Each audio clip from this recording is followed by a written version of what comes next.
Hello and welcome to The Bridge Live. My name is Rahul Kargal. We come to you live on a very special day. It's a very special occasion for Indian athletics this evening. The Neeraj Chopra Classic will take place in Bangalore this evening at 7:30 p.m. This evening. And remember, the Neeraj Chopra Classic is India's first ever javelin only international meet. It's a milestone event in Indian sport. And over the next few minutes, we will talk you through everything that you need to know about this particular event. Joining me now are reporters from the Bridge, Ritu Sejwal. Thank you very much for joining us. Thank you, Rahul. Also, we've got with us all the way from Ahmedabad, Abhijit Nair. Thank you for joining us, Abhijit. Hi Rahul, thank you so much. The Neeraj Chopra Classic is an extremely significant event. Ritu, what can you possibly tell us about what this means for Indian athletics? I think from the time on when Neeraj won his first Olympic medal in javelin, that being the first track and field medal for India, and then his second medal. So that actually worked as a spark. And after that, the amount of youngsters, after that, the amount of talent that has come up over the years. I mean, that's amazing, and it's actually put India on the global stage in terms of we've started to dominate it. Earlier, it was the Europeans who used to dominate, and now we have a lot of budding javelin throwers that are coming up in the country, and there's a big pool of talent. And I think much more than just the javelin event and Neeraj Chopra Classic being a plain simple World Athletics A category event. For me, I think for me personally, I would say it is a symbol of change for Indian athletics. Maybe it's a movement of sorts, and it's a legacy which is, I feel that it's here to stay. And I think in the long run, it's going to be a game changer for the Indian athletics. And given the exposure that the athletes are going to get from this tournament, I think this is going to be the future of Indian athletics. And Abhijit, the Neeraj Chopra Classic has been sanctioned as a World Athletics Continental Tour Gold A category competition. And this puts the event quite simply on par with elite global field events, isn't it? It does. It does. It is now one of the highest tier event in the World Athletics calendar, and as Ritu put it, right, it will change the face of Indian athletics.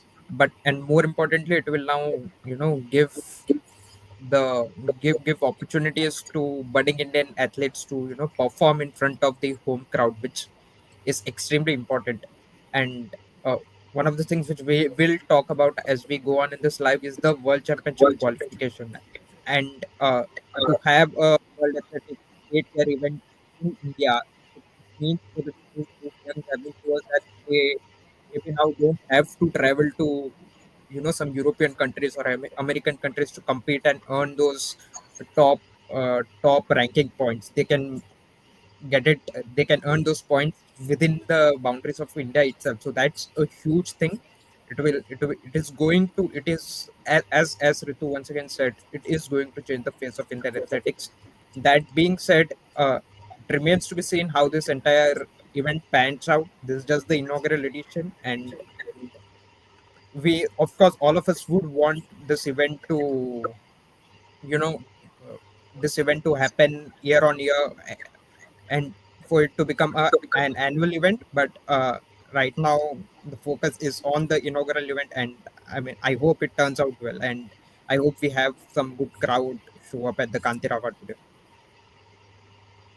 Yes, and talking about the crowd, I just wanted to bring a quick visual to all of our viewers, and we have reporters on the ground, and this is what the visuals at the venue look like at this point of time. We've got crowd trickling in, slow but steady, and the stands are gradually picking up. We've been told that tickets, have gone off the shelf at a pretty rapid pace, and as you can see right now, the stands are filling up. And this augurs well for Indian athletics. When was the last time that you saw a track and field event, one discipline only, and the stands fill up in that particular manner? Now, while we're talking about the event itself, and we now know that it's a javelin only event, let's talk a bit about the field now. Ritu, you want to just take us through the participants this evening? We've got multiple Indians in the fray, right? Yeah, so we, along with Neeraj, we have five Indians. If we count Neeraj in the Indian one, or if we, any of them, if we want to count him in the international stars that we have in the evening today. So we have five of them. I think Sachin is placed at the throws. He's among the best after Neeraj, and at the Asian Championship in Gumi in May, he had his best throw of I think 85.5. I think 85 something, and he is definitely, as Abhijit mentioned, looking for a world championship qualification here.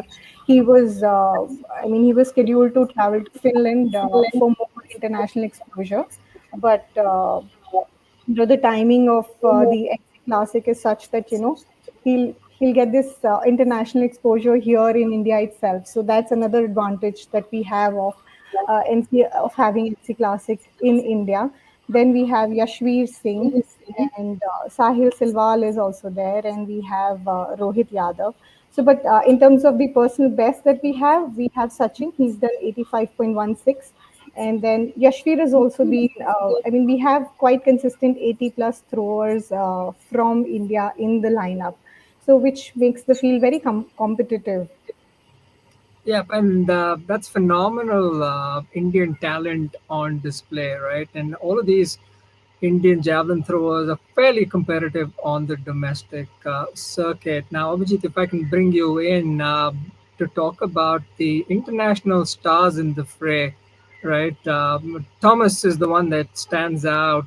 He's an former Olympic gold medalist, but him aside, you've got plenty of other talented stars on display as well. Yeah, right. Thomas is of course the first name which stands out. He is of course the 2016 Olympic champion, but it remains to be seen how good or how competitive he will be here. Since he picked up that back injury in 2020, just before the Tokyo Olympics, he has not been at his best. He's been struggling to find that 80-meter mark. Even touch 80. He is someone who has gone past 90 quite comfortably, and has been struggling over the last 4 or 5 years, but I believe he's getting there. He's getting to his best. So he's, of course, one of the names to keep a watch out for. He is one of the star attractions alongside Neeraj Chopra. Other than that, we also have Julius Diego in the mix. Again, world champion from almost a decade back. He won the world championships in 2015. So, and he had thrown, I believe, about around 90 to 93 back then. And he's quite old right now. He's on the other side of 35, but he's still there, still fighting. And I think if he can be at his best, if he can come in and touch some 84, 85 meter mark here, that would be extremely good. Among the youngsters, we have this Sri Lankan guy who's been doing extremely well in recent years, Ramesh Patirage.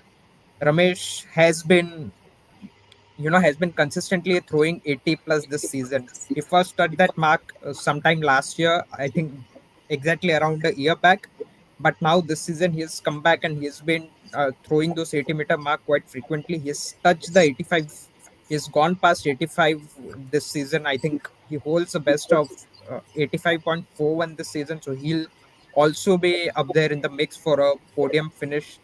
And Curtis Thompson, of course, the US, the breakout US javelin thrower who's come into the mix this year. He's come in and thrown and somewhere around 87. If you guys don't know, Curtis was the world lead before the Doha Diamond League, where Julian Weber and Neeraj Chopra both hit the 90-meter. Before that, Curtis was the world leader here. So he is also in a good form. And we also have the one Czech guy and one from Poland. Both of them threw their personal best just last month, just 10 days back, I think around June 21st to 25th के बीच में both of them had hit their personal best. So all of the athletes coming in, all of the international athletes coming in are in good shape, are in good form. Pro, uh, so yeah, it will be an interesting battle, but it remains to be seen who is able to challenge Neeraj here, because Neeraj, all of us know, is in a class of his own. And yeah, it will be difficult to dethrone him, but we have a good quality of javelin throwers in the mix here. Yes, and it's interesting to note, isn't it? There are multiple people in the field tonight who've thrown beyond 90 meters, right? Neeraj is not the only one. Julius Yego from Kenya, you just mentioned, Abhijit, right? He threw 92.72 meters back in 2015 to win the world championship, right? He, at that point of time, became the first Black African to win the world championships, right? So he's a legend in his own right. And you also mentioned Thomas Roller. Now, in I think it was back in 2017 when Thomas Roller hit the 93-meter mark, right? His personal best is 93.90 meters, right? So while Julian Weber is not in the field tonight, there's plenty of pedigree here for fans to look up to this evening when they're watching the Neeraj Chopra Classic live. Talking about the field and some of these major marks, let's spend a little bit of time looking at the record books for the sport of javelin. Ritu, talk us through this particular data point here. Janze Lenzi, I cannot believe that he threw 98.48 meters, right? That's almost a 100-meter sprint. And he's also uh, the coach of Neeraj Chopra as we speak. Yeah, it's actually it'll be interesting. It's an interesting combination that we have Neeraj Chopra, who's the world ranked number one now in javelin, and he's been coached by the world record holder Jan Jelenzi. And there have been some tweaks that he's been making. So it's actually interesting how the combination of these two here, and then we have, as you mentioned, Julian Weber, who had a throw of 91.6 m.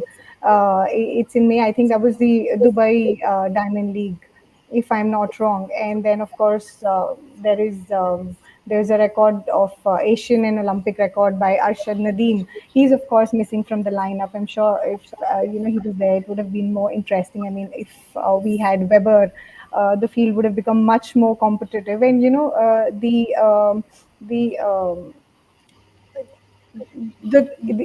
it's very unexpected. I mean, it brings in very unpredictability to the game. Now it makes it more exciting because at the Doha Diamond League, when Neeraj did the 90 plus throw, I mean 90 m throw, Weber came from behind just when we thought that he's got the title. He came back from behind and he hit his personal best and season best. So the unpredictability that's involved with the sport, makes it much more exciting. And of course, the records that stand, and every time athletes go for it. But I think more so at the NC Classic, I think the athletes will. I don't know. I have this personal feeling that they won't be. I mean, it's very unpredictable. This time we cannot say who's the clear favorite. Of course, we would want to go for Neeraj Chopra, but otherwise the field is very open for just anybody to come and take it. I mean, it's very exciting to see as to who will be there at the top. And I'm sure they will be there out there challenging Neeraj, in the amount of hard work that And the past week, the amount of work that Neeraj has done, the way he's worked very closely with this the organization of this tournament, it'll be very interesting to see that how he can come back from all of that he's been going through. How well he can throw today in the evening, how fresh he feels from all the engagements that he's had this past week. So it'll be very interesting to see how they do it. I mean, how they come out and the kind of performance that they can put out for the crowd. Yes, and an interesting data point there that viewers can see on their screens right now is Neeraj Chopra does not hold the world lead at this point of time, and that honor goes to Julian Weber, right? Who threw a little further than Neeraj at the Doha Diamond League. Now that lead is at 91.06 meters. And Abhijit, I think Indian fans, will be pretty pleased when Weber decided not to show up for the Neeraj Chopra Classic. I mean, I can't speak on the behalf of the fans, but I was pretty upset that Weber would not be here to compete, because if he was here, as Ritu mentioned, right, it would, the level of competition would have been, one notch higher, and plus we would have got to see one of the best to competing in our own backyard. That being said, the absence of the likes of Weber or beat Arshad Nadeem for whatever reason, and even Anderson Peters, who had to pull out at the last moment due to an unfortunate ankle injury, it just clears the road for Neeraj to win an event which is named after him. So that's going to be a very significant achievement if he manages to stay off the other challenges who are in the mix. But the absence of these guys have just made it uh, a bit easier for Neeraj to maybe go out and win this event. But that being said, we'll also have to see, because we have seen Neeraj has been busy, a lot busy with the promotions for the event. We have been seeing the videos that the organizers have been putting out for the event. Some of them have been a lot of fun to watch. So we don't know how much of practice that Neeraj was able to get in before the event. But yeah, Neeraj will start as a strong favorite to win here. And coming back to Raul's questions, I feel it's unfortunate that some of these top guys are missing out. And yeah, Right, yes, and Neeraj has been pretty busy, with the organization of the event and in the promotion of the event. And remember, he's coming straight from Europe, where he won two back-to-back events in a span of a week. So it'll be interesting to see how his body holds up. But having said that, coming back to these data points about records, the Asia and Olympic record obviously is in the name of Arshad Nadeem, and we know all too well that he will not be making an appearance tonight. Julius Diego, the name on the top of your screens, he will be in action tonight. He holds the Africa record. The European record is in the name of Neeraj Chopra's coach, Jan Zelenzi. Also in the fray tonight is Luis Mauricio da Silva, the Brazilian. Now he holds the South American record. So that's a pretty decent field, regardless of who is, not on appearance tonight. It's a fairly strong pedigree on display. The North America, Central America, Caribbean record obviously belongs to Anderson Peters, a good old friend of Neeraj Chopra. He, of course, had to pull out just ahead of the event, and that's unfortunate that he won't be on display. We spoke of several names who will not, unfortunately, be on display. These are the individuals who we will be missing tonight: Julian Weber, Jakub Vadlich, Kishore Kumar Jena. He had to pull out of an injury, and of course, Anderson Peters and Arshad Nadeem as well. Ritu, Kishore Jena, it's an unfortunate, injury that he picked up. This would have been a good platform for him. Yes, definitely. Kishore, in fact, at the Asian Games when Neeraj won the gold, he was the one, or he was also one of the medalists there.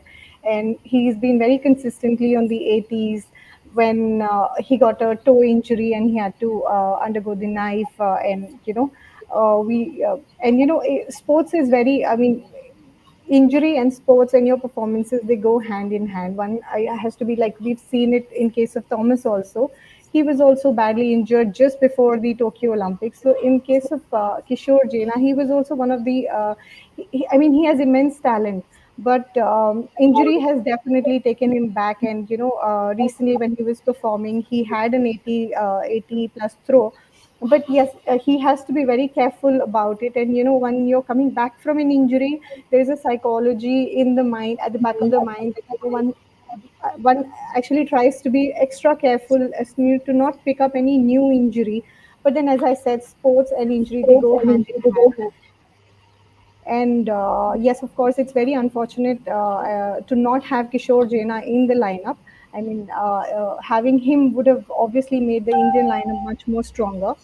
So yes, but then Yeah, but he having was said that, but having said that, there's Sachin Yadav, yes, right? And then he's a formidable up and coming star. In fact, several call him Neeraj Chopra's protege, right? So that's right. he will definitely put on a show tonight. He's pretty pumped.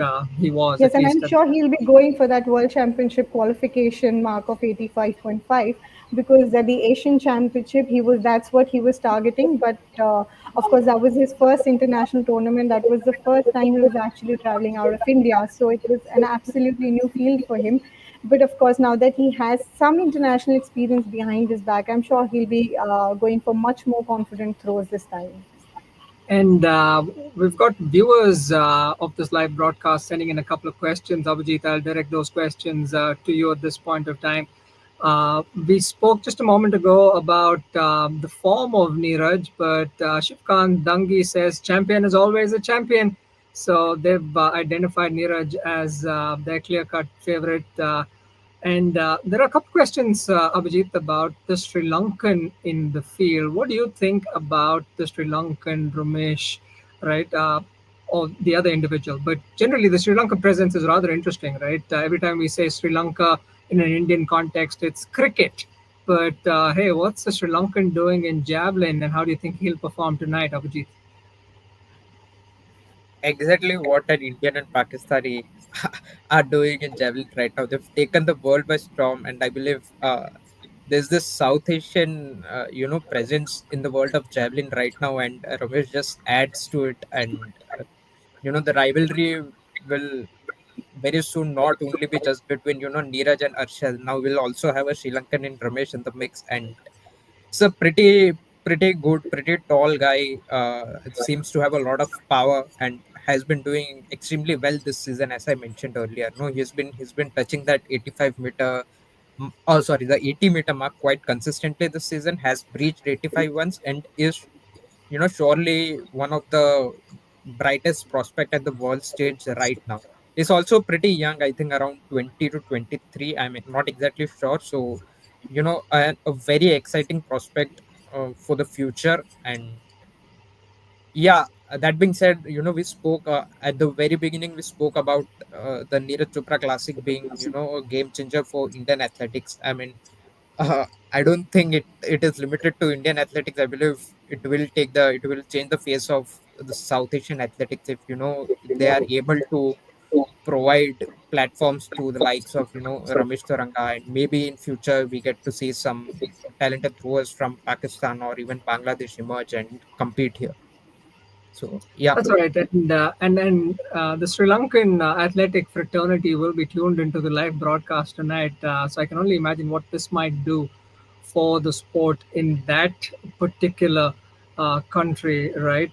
Also, let's talk briefly about the significance of this event from a standpoint of qualification opportunities. All right, Ritu, if I can just come to you, just talk us through the opportunities that an event like the Neeraj Chopra Classic opens up for qualification to subsequent events that lie ahead of us in the calendar this year. I think the biggest target here would be for the World Championship that's coming in September. So we clearly know that Sachin Yadav, he is definitely going for it for the 85.5 meter mark, which he narrowly missed during the Asian Championship. Then we have other Indians also who would also be trying for it. Yashveer, I think I should mention him. He's quite close to it. He has a personal best of 82.57, and he's had two 80 plus throws already this year. So I'm sure, when you have a competitive field around you, when you are among those international athletes around you, when you see them throw well, and you already get that pump up, and of course you'll have the whole crowd of the stadium cheering in for you for all the throws that happen. So I'm sure that's going to really pump them up. And there's another one, Rohit Yadav, who's of course has had some injury-prone career in the last 4 5 years. He's been around 4 5 years, and he also has a personal best throw of 83.40. Though this season he's gone only 80, but he also has a good throw, and he's also quite close to that 85-meter mark. So I'm sure they will all be looking at the World Championship qualifying mark here, and also not just the qualification mark. They will also be trying to collect the qualification points that is going to help them in the future for the tournaments to come, like Asian Games and other tournaments, other big tournaments. They can, because this is an A category tournament, and your performance actually, when you perform well, when you are you get ranking points for it. So that will all add up to them. And now the good thing is that they don't have to travel abroad. And here they can do it here in India itself. So that gives them the biggest exposure. And of course, the amount of when the crowd comes out to see such an event, of course it's going to motivate a lot of young to pick up the sport, or if not javelin, then some other sport. I mean, it's going to definitely I feel that this actually is in tune with the national sports policy that was so it's very much in tune to that. So it is going to do what the national sports policy in a broad this thing wants to achieve. So it's motivate, it's going to create awareness, it's going to pump up the people who are coming to see, not just the athletes. So it's going to be a win-win situation for India and the athletes. Just adding on to what Ritu said, it's not just about the automatic qualification standard, which is at 85.5, as it has repeatedly said. This will also give them ranking points, right? And at the moment, uh, both Sachin Yadav and Yashveer, both of them are well placed to qualify via the ranking route to the World Championship. And if they put up a better show here, it is only going to propel them even further up the rankings, which is extremely important given that the qualification window closes later in August, I think, in sometime late in August. So that's a very important aspect.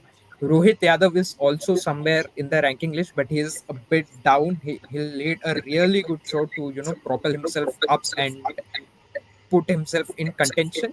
Uh, this Sahil Silva as well, the left-handed thrower, a rare left-handed thrower in the mix, and he is currently not in the ranking list. And I was told before the call that that's because he's not competed in 5 events, which is necessary to to get yourself in the rankings. And this Neeraj Chopra Classic is going to be the fifth event which Sahil competes in, and if he ends up doing a good throw here, he will be able to put his hat in the ring as well to and stake a claim for that world championship slot and compete alongside Neeraj and some of the other best throwers in Tokyo. So all of that being considered, this is a very very important event for all the 4 or 5 Indians who are in the mix.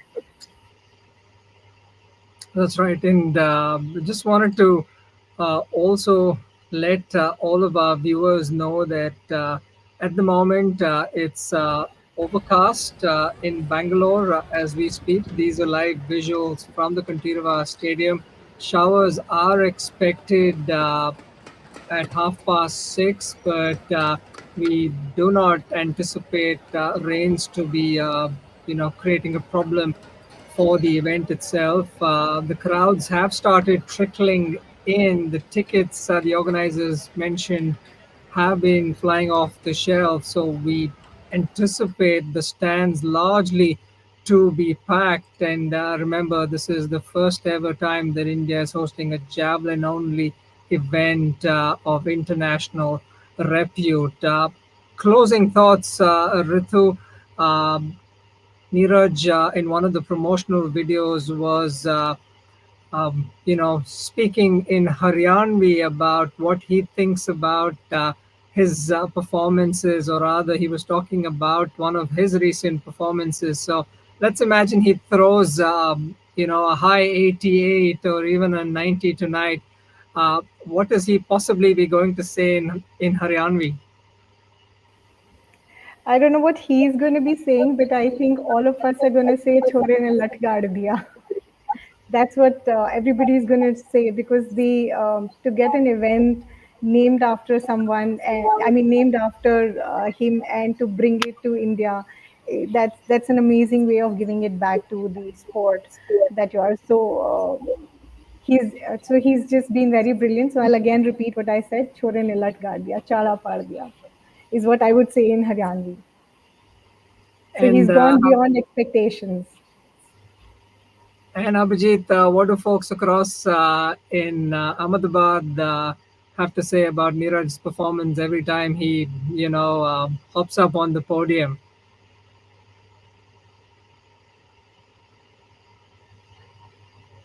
Sorry, I lost you. I think Yeah, you're we cutting lost you in there and out. momentarily. So now I was just going to say, folks across in Ahmedabad, right? What is their punchline every time Neeraj does his thing and picks up a gold? Nah, I have no clue, man. I have no clue. I am very much uh, uh, in tune with whatever is happening in the world of sports. That I have no clue what the Ahmedabadis are going to say. Possibly something. Possibly there's going to be some jalebi fafda party tomorrow. Once it happens. Yes, and Neeraj Chopra, of course, is the clear favorite going into the first ever Neeraj Chopra Classic, which will take place in Bangalore in just a short while from now. 7:30 p.m. Is the start time, and you can continue to catch all the updates pertaining to the Neeraj Chopra Classic on the bridge.in. We will be running live updates as it happens. Abhijit, Ritu, thank you very much for joining me on this live broadcast tonight. And for all you viewers who joined in to watch this broadcast, continue following the bridge.in and our updates across social media handles. My name is Rahul Kargal. Thanks for joining. We'll see you next time. Thanks. Goodbye. Thank you. Thank